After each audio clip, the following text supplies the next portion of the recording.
सगळे काय करतायत। नमस्कार मंडळी, गुड मॉर्निंग। आजचा आपला गावातला तिसरा दिवस आहे, म्हणजेच डे 3। आणि मस्त सकाळी सकाळी उठून आंघोळ वगैरे करून आम्ही चाललो देवदर्शनाला। आज आहे एकादशी, तर त्यानिमित्ताने आम्ही पाया पडायला चाललो आहे मंदिरात गावातल्या। चला दाखवतो मी तुम्हाला, मी सगळे निघालो आहे।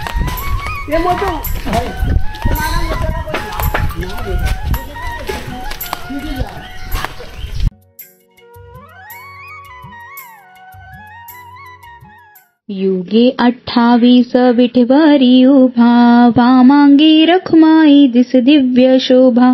पुंडलिकाचे भेटी परब्रह्माले गा, चरणी वाहे भीम उद्धारी जगा।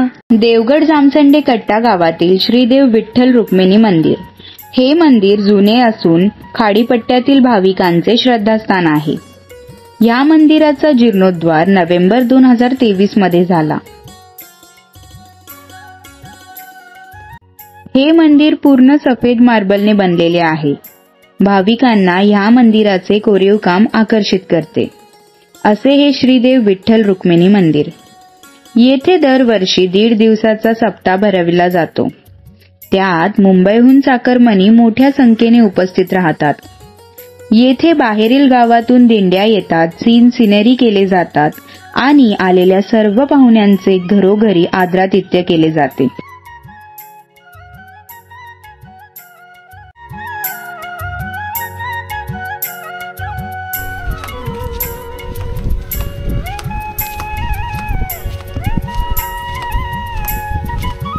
मला आमच्या प्रभूंच्या दुकानात नेते।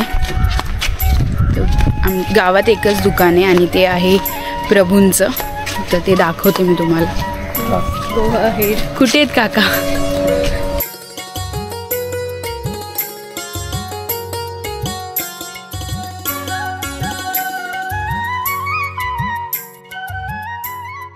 नी लोकांचा जीव की प्राण असा शिमगा, तर तो कुठे होतो तर ते मी दाखवते।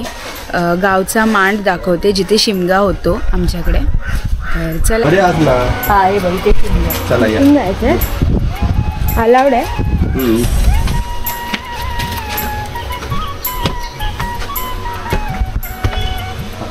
काकी लेडीज ने येऊन देत ना, ये ही काकी काय म्हणतं, बरे आहेत ना? ट्राय कर, ये पाय पडूया। हे पाटलांचं घर।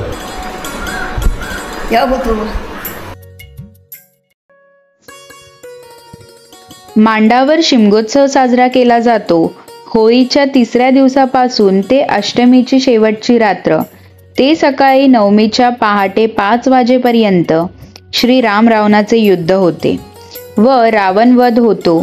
त्यानंतर गावातील सर्व मंडळी ढोल ताशे घेऊन धूळ घेण्यासाठी गावच्या वेशीपर्यंत जाऊन धूळ घेतात व सर्व देवांचे शिंपणे केले जाते। अशा प्रकारे 9 ते 10 दिवस शिमगोत्सव साजरा केला जातो। गावातील इतर पवित्र मंदिरांमध्ये श्रीदेव वाडवळ, इसवटी तसेच श्री मारुती मंदिर श्रद्धास्थान आहे।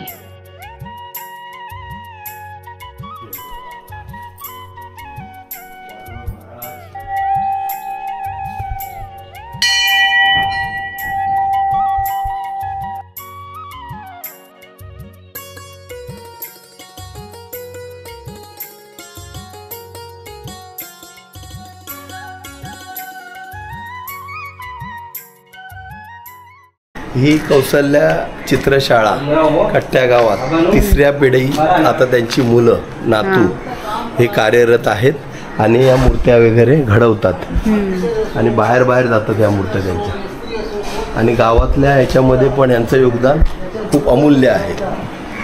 मग शिमगा असो, काका इथे बघा।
तर मंडळी ब्लॉगची स्टार्टिंग तर सकाळीच सुरू झालेली आणि आत्ता आम्ही निघालो आहे पोकळबावचा गणपती करायला आणि तो आहे दाभोळ्यामध्ये आणि त्यानंतर आम्ही जाणार आहे माझ्या मावशीच्या गावी म्हणजेच तळे बाजार.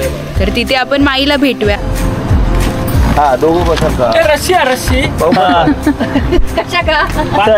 कशा मागे बस आता सुटसुटीत. पहिला कुठे पोकरबाव.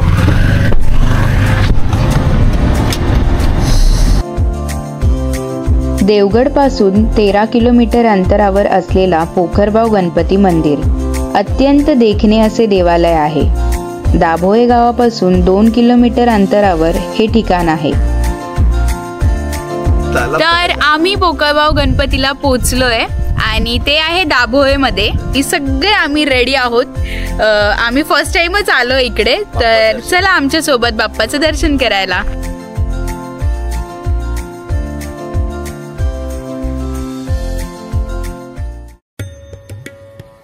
देवगड तालुक्यातील दाभोळे गावच्या तिठ्याजवळील पोखरबाव येथील श्री सिद्धिविनायकाचे मंदिर पांडवकालीन स्थान म्हणून प्रसिद्ध आहे.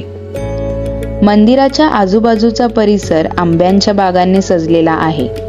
या मंदिरात आल्यानंतर निसर्गाच्या कुशीत आल्यासारखे वाटते. मंदिराच्या आजूबाजूचे वातावरण खूपच प्रसन्न आहे.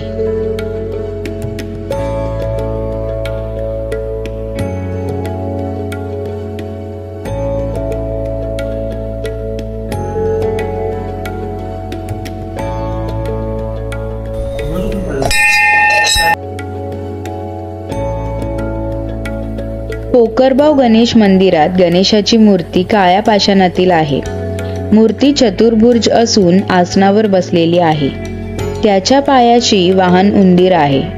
अत्यंत जागृत देवस्थान म्हणून हा पोकरबावचा गणेश पंचक्रोशीत प्रसिद्ध आहे. गणरायाला वंदन करून उजव्या बाजूस खाली जाण्यासाठी पायऱ्या आहेत.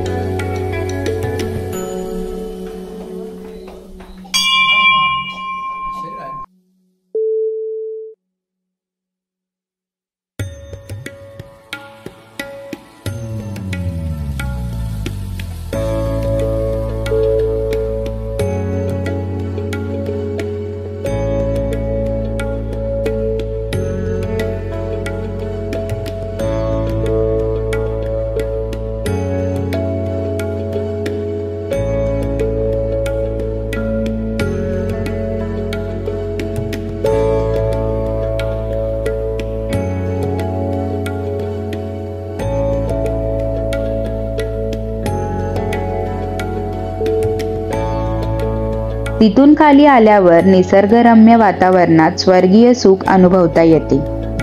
समोर शेष, गोकर्ण, द्रौपदी आणि पांडव अशी नावे असलेली कुंडे दृष्टीस पडतात. तेथील पाणी कधीही संपलेले नाही. ओंकारेश्वर शिवपिंडी ही पुरातन शिवपिंडी आहे. ही हजारो वर्ष पाण्यात होती हे माहीत नव्हते. गणपती मंदिराचे पुजारी यांना स्वप्नात दृष्टांत झाला की गणपतीच्या पायथ्याशी पांडवकालीन विहीर आहे व तिथेच जवळ शिवपिंडी आहे. त्यानंतर पिंडीचा शोध 2 वर्ष चालू होता. ज्यावेळी गणपतीच्या पायथ्याशी काम चालू होतं त्यावेळेस पाण्यात दगड फोडले जात होते. बरेच दगड फोडले गेले. आश्चर्य म्हणजे एक दगड शिल्लक होता. तो दगड पंचमुखीमध्ये गोलाकार वर्तुळ, त्यात गोलाकार काळीतर दगड. गुरुवार दिनांक 14 डिसेंबर 1999 रोजी सापडला. परमपूज्य गगनगिरी महाराजांनी सांगितले, हेच ते शिवलिंग जे हजारो वर्ष पाण्यात होते. त्याची स्थापना पाण्याजवळ करा व शिवलिंगाची स्थापना करण्यात आली.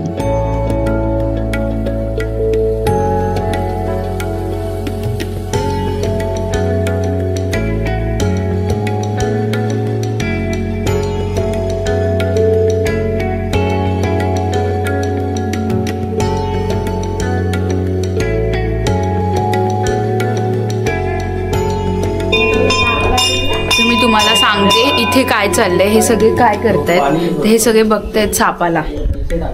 भेटला साप? भेटला. शुभम प्रभू मोहीम चालू आहे, थोड्या वेळाने दाखवतो तुम्हाला. येस. गो लावणी आहे. साप थोडी येते मासे.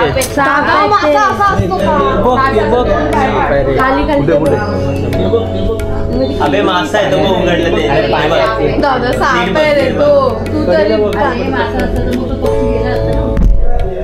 जय जय श्रीराम, जय जय बजरंग बली की जय.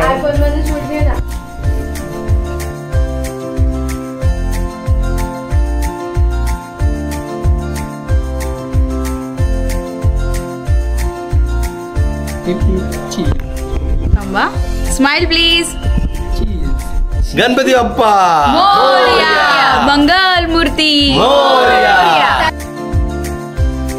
पायऱ्या उतरून जलकुंडाकडे जात असताना गगनगिरी महाराज, दत्त महाराज यांच्या मूर्तीची प्रतिष्ठापना केलेली पाहण्यास मिळते. गगनबावड्याचे गगनगिरी महाराज त्या स्थळी आले होते. त्यांची स्मृती जपण्यासाठी त्यांची प्रतिमाही तिथे लावण्यात आली आहे.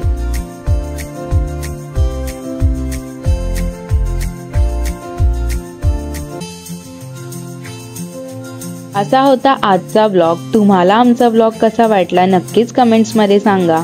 असेच नवनवीन लेटेस्ट कंटेंट आम्ही नक्कीच तुमच्यापर्यंत पोहोचवू. आणि जर चॅनलला सबस्क्राईब केलं नसेल तर नक्कीच लाईक अँड सबस्क्राईब करा. भेटूयात नेक्स्ट व्लॉगमध्ये. आत्तासाठी बाय.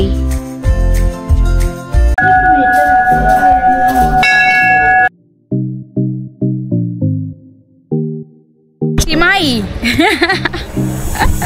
कोण नाही, ह्याला कॅमेरा आहे हा. हाय करा. हाय हाय हाय. हे पण मस्त गेलं. हा अननस अननस अननस इकडेच उगवलंय की कुठून आणलंय? नाही नाही ते बघ तिथे बघ ते. हा तिकडे. वाव मस्त गोड गोड असते. आपल्या झाडाचं आहे.